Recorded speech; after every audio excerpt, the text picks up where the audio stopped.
বিভিন্ন ছোট ছোট বিষয় নিয়ে আমাদের মধ্যে আবারও বড় ধরনের চরম বিভক্তি দাঁড় করাচ্ছে কিছু কিছু মানুষ। এর মধ্যে এই যে নতুন করে মন্ত্রী হয়েছেন, তাদের আমি বলি, মন্ত্রী ভাইয়েরা প্লিজ আপনারা দয়া করে আপনাদের ঠিক নিকট অতীতের কথা কিন্তু মনে রাখতে হবে। আপনারা সবাই এর মধ্যে সর্বোচ্চ সংখ্যক যারা রয়েছেন মন্ত্রী, তারা কিন্তু বিগত কয়েক বছর আগে আপনারা কিন্তু নিজের ঘরেও থাকতে পারেননি। সুতরাং আপনারা ছোট ছোট বিষয়গুলিকে নিয়ে কেন মানুষের মধ্যে বিভক্তি তৈরি করেন, এটি কিন্তু খুবই দুঃখজনক। জয় বাংলা, বাংলাদেশ জিন্দাবাদ, ইনসাফ, তারপর ইনকিলাব জিন্দাবাদ ইত্যাদি ইত্যাদি বিষয় নিয়ে আপনারা যে যেভাবে হুঙ্কার দিচ্ছেন একটা ছোট্ট বিষয় নিয়ে, এটি আসলে মানায় না। আপনারা যেভাবে বিভক্তি তৈরি করছেন সমাজের মধ্যে এবং রাজনৈতিক ভাবে যেভাবে আপনারা আলাদা হতে চাচ্ছেন, এটি নিকট ভবিষ্যতের জন্য আপনার নিকট অতীতকে ভুলে গিয়ে খুব দ্রুত গতিতেই নিজেদের নিকট ভবিষ্যতে একটা হুমকির মুখে ফেলে দিচ্ছেন পুরো দেশকে, জাতিকে এবং বাংলাদেশকে। দেখুন, আমি চাচ্ছিলাম না এইসব নিয়ে কথা বলতে, খুব সিম্পল একটা মানে সিলি ম্যাটার মনে হচ্ছে আমার কাছে যে জনাব ইকবাল হাসান মাহমুদ টুকু তিনি হুট করে বলে দিলেন যে ইনকিলাব জিন্দাবাদ যারা বলবে তারা কোনোভাবে বাংলাদেশের বিষয়ে এই ধরনের স্লোগান দিতে পারবে না। কেন রে ভাই?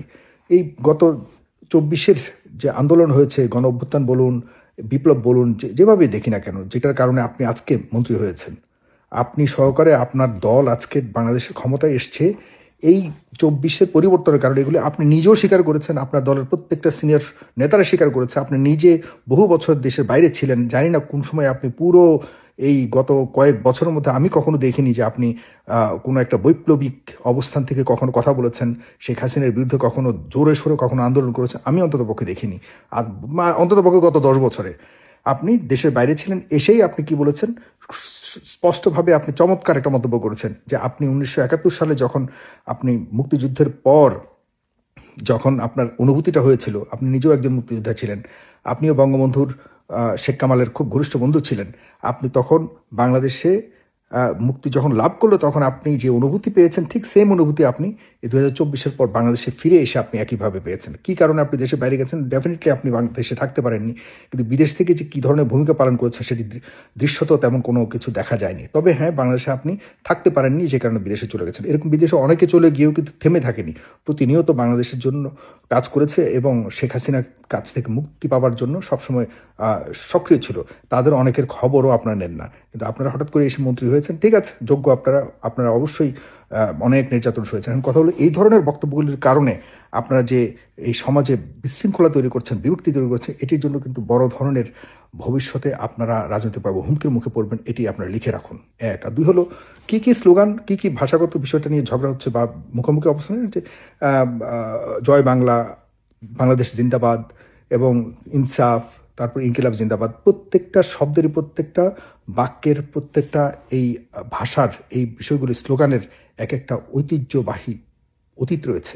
এগুলি কোনোটাই বাংলাদেশের নয়, কোনোটাই বাংলাদেশের নয়। আপনারা লিখে রাখুন, এগুলি ইতিহাস বহন করে প্রত্যেকটা ভাষা, এবং প্রত্যেকটা ভাষার সাথে বিপ্লব, যুদ্ধ এবং বিশেষ করে গণ অভ্যুত্থান বলুন, জনগণের জনজাগরণের সাথে প্রত্যেকটা শব্দ মিশে আছে। সুতরাং 24-এর সময় আমরা যে যার মতো করে বিভিন্ন ধরনের ভাষাগত বিষয়টাকে যদি আমরা এনে নিজেদের স্পিরিটটাকে বাড়ানোর জন্য বা নিজেদেরকে কি বলা যায়, এটাকে আন্দোলনটাকে আরও বেশি গতিশীল করবার জন্য আমরা যদি কোনো ভাষাগত বিষয়টাকে পুঁজি করে বা এটাকে যদি সঙ্গে নিয়ে আমরা সামনে এগিয়ে গিয়ে থাকি, সমস্যাটা কোথায়? ইনকিলাব জিন্দাবাদ, এটি বাংলাদেশের কোনো শব্দ নয়, কোনো ব্যক্তির শব্দ নয়। এই বাংলাদেশের কোনো ব্যক্তির শব্দ নয়। এটি 1921 সালের সেই ব্রিটিশ বিরোধী আন্দোলনের সময়। ইন্টারেস্টিং ব্যাপার কি জানেন? এটি হজরত মোহানি নামক একজন কবি, উর্দুভাষী কবি, তিনি হজরত মাওলানা মোহানি সাহেবের নিজের লেখা এই ভাষাটি, এই স্লোগানটি সেই 1921 সালে যখন ব্রিটিশরা আমাদের দেশে, আমাদের এই পুরো ভারতকে শাসন করেছে, তখন আমরাও ভারতের অংশ ছিলাম। বাংলাদেশ বলুন, মায়ানমার বলুন, এই পাকিস্তান বলুন, বর্তমান ভারতের সব তো একটাই ছিল। আমরা সবাই তো ব্রিটিশ বিরোধী আন্দোলনে আমাদের পূর্বপুরুষ আন্দোলন করেছে, যুদ্ধ করেছে। তৎকালীন সময় এই যে ইনকিলাব জিন্দাবাদ, এটি আমাদের তৎকালীন সময় ব্রিটিশ বিরোধী আন্দোলনের একটা বড় ধরনের অংশ ছিল। যেন মাওলানা মোহানি সাহেব, তিনি তার নিজের স্লোগান এটা লেখা ছিল, তিনি লিখেছেন। আর এটাকে পপুলারাইজ করছে কে? এটাকে কে বেশি মানে জনগণের কাছে তুলে ধরেছিল, এটা ছিল আপনার আহ, আহ, ভগৎ সিং। ভগৎ সিং আমাদের এই ব্রিটিশ বিরোধী আন্দোলনের অন্যতম একজন মুক্তিযোদ্ধা। মাওলানা আহ, মোহানি সাহেবও একজন অন্যতম মুক্তিযোদ্ধা ছিলেন। সুতরাং এই 200 বছরের শাসনামলে বিভিন্ন সময়ে আমরা ব্রিটিশ বিরোধী আন্দোলনের সময় এক একটা স্লোগানের প্রতি এক একটা দুর্বলতা ছিল।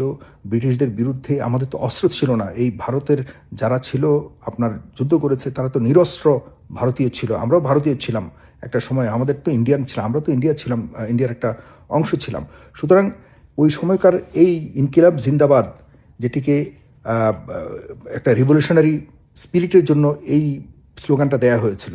সুতরাং এই ভাষাটি নতুন করে বাংলাদেশের কেউ যদি বলে, এটিকে আর আমি বহু বছর পর শুনলাম, এটি আমাদের যে উসমান হাদি তার কণ্ঠে আমি শুনেছিলাম, সে এটিকে মোটামুটি এই 24-এর সময় ব্যবহার করেছিল, 24-এর পরবর্তী সময় সে ব্যবহার করেছে এবং তার একটা বৈপ্লবিক স্পিরিটের জায়গা থেকে সেটি ব্যবহার করছে। অন্যায়ের তেমন কোনো কিছু আমি দেখছি না। এটার সাথে কেন আপনি বাংলাদেশের সাথে কেন এই স্লোগানের সাথে মিল দেখছেন না? এটা তো বাংলাদেশেরও ব্রিটিশ বিরোধী আন্দোলনের সময় তো বাংলাদেশও তো একটা পার্ট ছিল। সুতরাং এটা আমাদেরই একটা স্লোগান। এরপরে কি জয় বাংলা? জয় বাংলা বাংলাদেশের স্লোগান নয়। জয় বাংলা আমাদের কাজী নজরুল ইসলামের 1922 সালের লেখা। 1922 সালে তিনি, তাও ব্রিটিশ বিরোধী আন্দোলনের সময়, হ্যাঁ, ব্রিটিশ বিরোধী আন্দোলনের সময় তিনি জয় বাংলা তার একটা কবিতার মধ্যে তিনি লিখেছিলেন। সেই জয় বাংলাকে দেখা যাচ্ছে যে এই জয় বাংলা শব্দটা শুধু বাংলাদেশে নয়, এটি পশ্চিমবঙ্গেও তৎকালীন সময় এক ঐক্যবদ্ধ বঙ্গ তখন ব্যবহার করেছে। মানে তৎকালীন সময়েও এটি ব্রিটিশ বিরোধী আন্দোলনের জন্য ব্যবহার করেছিল। এটিকে এখন দেখা যাচ্ছে আওয়ামী লীগ ব্যবহার করে তার মতো করে। আমরা এটিকে পছন্দ করি না। কেন ভাই? এটাকে আওয়ামী লীগের বাপের সম্পদ। আওয়ামী লীগের জন্মের বহু আগেই এই জয় বাংলার জন্ম। কেন এটাকে আমরা করবো, একজনের কাছে ঠেলে দিব? আমরা এটা কেউ বলতে পারবো না। ব্যাপারটা এরকম। বাংলাদেশ জিন্দাবাদ, বাংলাদেশ জিন্দাবাদ। এখন বিএনপি এটাকে বাংলাদেশ জিন্দাবাদ তো বাংলাদেশের শব্দ নয়। বাংলাদেশ জিন্দাবাদ এটা বিএনপি ওন করে, কিন্তু এটা কাদের শব্দ? এই স্লোগান কখনকার? এটি পাকিস্তান আমলের। এটিও বাংলাদেশের আমলের নয়। পাকিস্তান জিন্দাবাদ বলা হতো। পরবর্তীতে এই যে 1969 সালে 70 সালের দিকে মাওলানা ভাসানী সাহেব প্রথম বাংলাদেশ মানে পশ্চিম পাকিস্তান জিন্দাবাদ, হ্যাঁ, বলেছিলেন।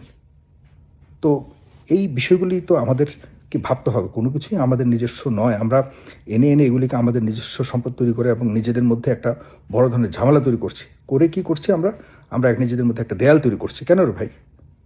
আমাদের দেয়াল তৈরি করে কার ক্ষতিটা হচ্ছে? লাভটা কার হচ্ছে? লাভটা হচ্ছে যারা আমাদের এই রুল কি ডিভাইড অ্যান্ড রুল তৈরি করে একটা নিজেদের অবৈধভাবে আমাদের ভিতরে ঢুকবার এবং আমাদের মধ্যে একটা বড় ধরনের বিভেদ তৈরি করবার চেষ্টা করে যাচ্ছে, তাদের জন্যই এটি এখন প্রযোজ্য এবং তারাই এটি করে যাচ্ছে এবং তারা সফল হচ্ছে।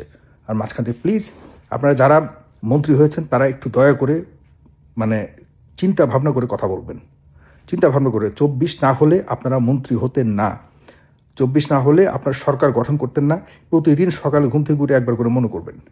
24কে ছোট করবেন, আপনি ছোট হবেন। 24কে ভুলবেন, আপনাদেরকে মানুষ ভুলে যাবে।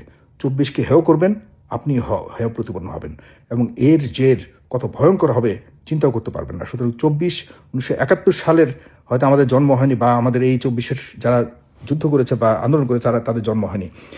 আপনাদের যারা জন্ম হয়েছে 71-এর, আপনার 71কে ধরে রাখতে পারেননি, 71কে ধারণ করতে পারেননি। 71কে এখন দেখা যাচ্ছে এই বিতর্কে আমি যেতে চাই না। 1971 সালকে আমাদের বাংলাদেশের জন্ম হয়েছে, এটিকে মানে ইগনোর করবার কোনো সুযোগ নেই।